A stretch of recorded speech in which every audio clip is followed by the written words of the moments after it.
Hello everyone! Today is the day for the third round of book reviews of books I read this year. The first book we are going to talk about is called 50 Essays. It's an anthology of essays that I read in my AP Lang class. It was AP English Language and Composition, not Literature.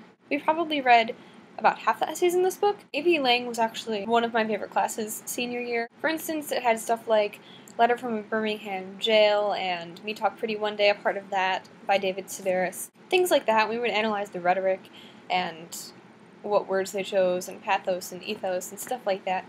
And I kept this book. I still have it because I thought, hey, these are things I might read in my free time, but what am I kidding? I'm not going to read it in my free time. But just because I don't want to read a book in my free time doesn't mean that it wasn't a good book. It was definitely a good book. It was extremely helpful towards the course. Some of them were very amusing. There was a part of Bill Bryson's Short History of Nearly Everything in there. I love Bill Bryson. He's hilarious. So yeah, that's that book. I'm not going to say anything else about it.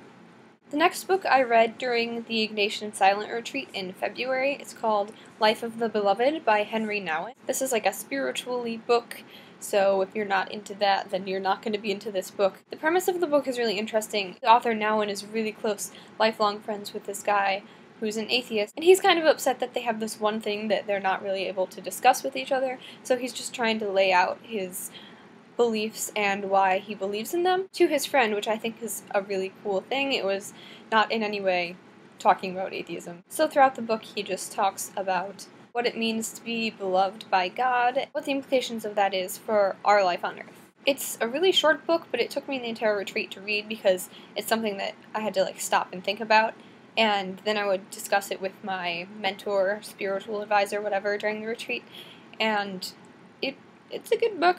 I don't know, it wasn't anything that exciting for me, but I don't read that much spiritual-y kind of books, so it was kind of a taste into that for me, and I think that this author guy is famous in that kind of realm, so I'm glad I read it. The third book for this video is not really a book, it's a poem.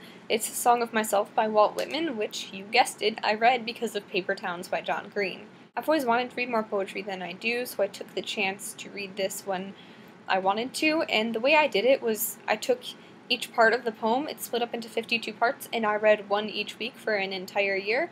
So I say that I read this book this year in 2011, but I actually started it in 2010. I think I read it from April to April, so I read most of it in 2010, but I'm counting it from when I finished it. I think I really enjoyed Song of Myself, especially at the very beginning. I really kind of dissected the first few parts. As it went on, I got kind of tired of it, so the parts were really long and really, really difficult to understand what he was trying to say.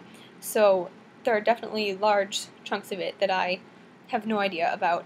But beginning parts especially, I really, really liked. There was a time when I could recite the entire first part by itself. There are parts when he comes off kind of egocentric, but I think you have to look past that and see what he's really trying to say.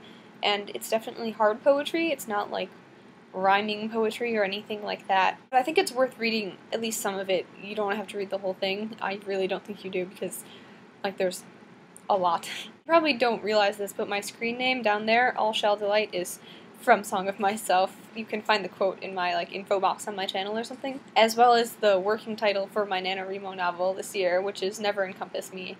So there are definitely parts of it that I really, really enjoy, even if I don't understand the rest of the parts. Quick shout out to my friend Heather. I'm editing this right now and she wants a shout out, so I'm giving her a shout out.